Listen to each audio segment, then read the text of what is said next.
we all have those ingredients that kind of remind us of being a kid, remind us of the holiday season, and for me, maple sausage is definitely one of those flavor profiles. In this video, I want to show you guys a really great holiday side dish. Take out the guesswork for Thanksgiving or for Christmas. I'm going to show you how to make a maple sausage cranberry hash. It's great for breakfast, it's great as a side dish, it's great all holiday season. Actually, it's great all year long because I just absolutely love this stuff. Let's quit talking and get right into the recipe. And I'm going to start with my maple sausage. Now, if you've never had this, Jimmy Dean makes a really good maple sausage. We're just going to cut it open and we're going to take all that beautiful sausage. We're going to go over here to our griddle. Now, I have my griddle set to low heat. We're going to put that down right on top. Now, take both of our spatulas and we're going to chop that up nice and small. Kind of spread it out. We want a lot of surface area to get that beautiful caramelization.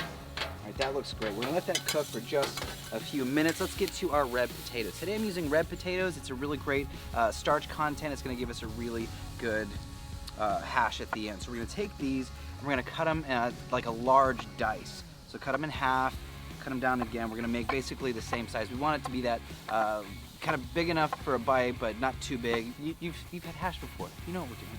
We're gonna cut up all of these beautiful potatoes. All right, that looks great. Slide those over. Now we're gonna take some yellow onion. I like the sweetness of a Vidalia onion. So we're gonna cut those down a little bit smaller than those potatoes.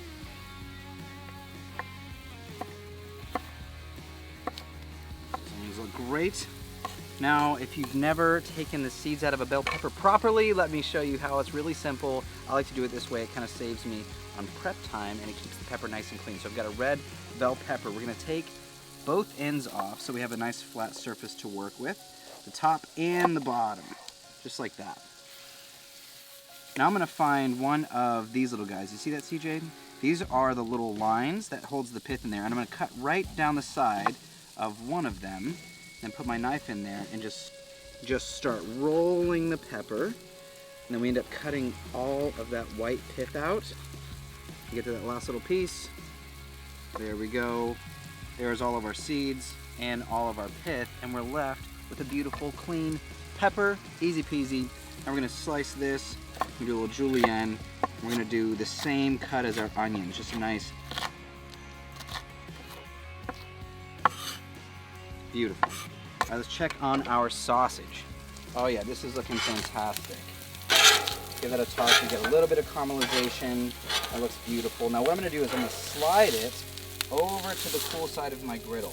Now I've got my griddle set to heat zones. So I've got my 2 burners on this side to high heat, my 2 burners on the other side set to low. Now we're gonna grab our potatoes.